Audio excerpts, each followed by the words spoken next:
हमारे सभी किसान साथी यही चाहते हैं कि हमें धान में बढ़िया पैदावार मिले। धान में अच्छा पैदावार पाने के लिए हम बहुत चीज़ें करते हैं। हम तरह तरह से खादों का इस्तेमाल भी करते हैं, अच्छी देखरेख भी करते हैं, लेकिन फिर भी हमें कई बार बहुत सारी समस्याएं आ जाती हैं।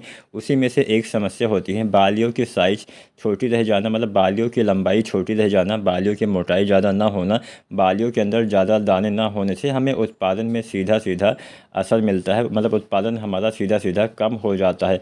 हालांकि कुछ प्रतिशत बालियों का जो साइज़ है वो इस बात पे भी निर्भर करता है कि आपकी वैरायटी कैसी है। कुछ वैरायटियों में बालियाँ लंबी आती हैं तो कुछ वैरायटियों में बालियाँ छोटी रह जाती हैं, दाने कम आते हैं। तो जब भी आप किसी भी किस्म का चयन करिए तो इस बात का ध्यान रखिए कि उसमें कितना बालियाँ, मतलब बालियों के अंदर कितना दाने आते हैं, उसकी बालियाँ कैसे रहती हैं। तो अच्छे से आपको खोजबीन करने के बाद ही जो किस्में ज़्यादा उत्पादन देती हैं उसकी बालियाँ हमेशा लंबी मोटी रहेंगी, इस बात का आपको ध्यान रखना है। इसके साथ साथ कुछ बातों का ध्यान रख के आप भी बालियों की लंबाई, बालियों की मोटाई बढ़ा सकते हैं। तो आज की वीडियो में हम वही कुछ बातें डिस्कस करेंगे। पूरा वीडियो देखिएगा। कोई भी सवाल या सुझाव हो नीचे कमेंट करिए। सबसे पहले हम वह बात जानते हैं जिससे हमारी बालियाँ छोटी रह सकती हैं। मतलब बालियाँ छोटी रहने के मुख्य कारण क्या हो सकती हैं। पहला कारण हो सकता है नमी की कमी। किसान साथियों, बरसात अगर सही से ना हो तो हमें धान की फसल में उचित मात्रा में समय समय पे सिंचाई भी करते रहना होता है। अगर बरसात होती है तो अच्छी बात है, पानी अगर आपके खेत में है तो अच्छी बात है, लेकिन अगर नमी की कमी हो जाती है, पानी की कमी हो जाती है तो अक्सर ये समस्या हो जाती है। मान लीजिए बालियाँ निकलने वाली हैं, उस समय पानी की कमी हो जाएगी तो बालियाँ छोटी रह जाएंगी, दाने का भराव सही से नहीं होगा। तो सबसे पहले आपको हमेशा खेत में पानी बरकरार रखना पड़ेगा, नमी बना के रखना पड़ेगा, इस बात का आपको ध्यान रखना है। दूसरा कारण हो सकता है हम कुछ और गलतियां भी कर बैठते हैं।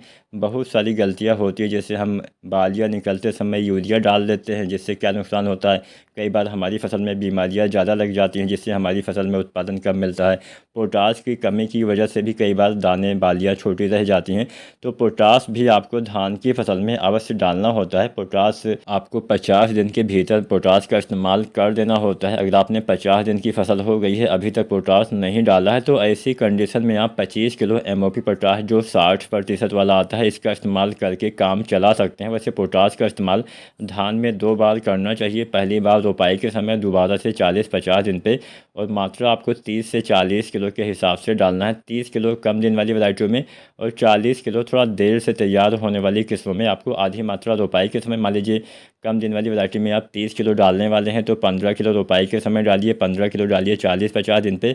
ऐसे ही देर से तैयार होने वाली किस्मों में आपको जो पोटास डालना होता है 40 किलो डालना होता है, तो 20 किलो रोपाई के समय और 20 किलो 40-50 दिन पे आपको MOP पोटास का इस्तेमाल करना चाहिए। अब हम कुछ ऐसे तरीके जान लेते हैं जिससे हम दाने का भराव, बालियों की साइज बढ़ाने का प्रयास कर सकते हैं। पहला तरीका होता है आसान तरीका, 0-52-34 डालिए, जिसमें 52% फास्फोरस, 34% पोटेशियम होता है, जिससे बालियों का निर्माण सही ढंग से हो पाएगा। 0-52-34 कब डालना है?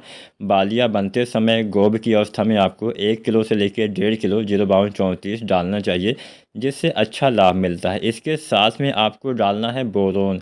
जो बोरोन आता है 20% वाला, लगभग 100 या 125 ग्राम मात्रा प्रति एकड़ के हिसाब से आपको, जब आप 0-52-34 का प्रयोग करते हैं, ठीक उसी समय बोरोन का भी प्रयोग करना होता है।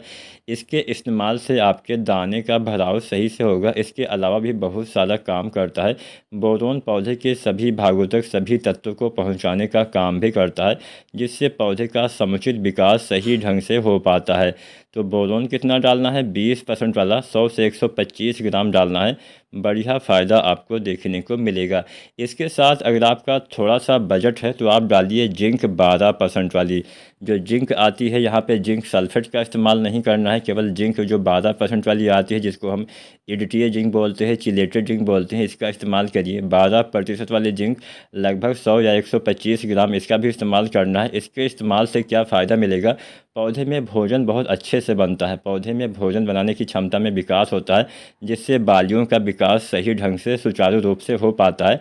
तो ये 3 चीज़ें आपको डालना है। बालियाँ निकलने से पहले बढ़िया फ़ायदा मिलेगा, आपकी बालियों का विकास सही से होगा। बस एक सावधानी बरती है कि NPK, बोरोन और जिंक को अलग अलग चीज़ों में आपको घोलना होता है।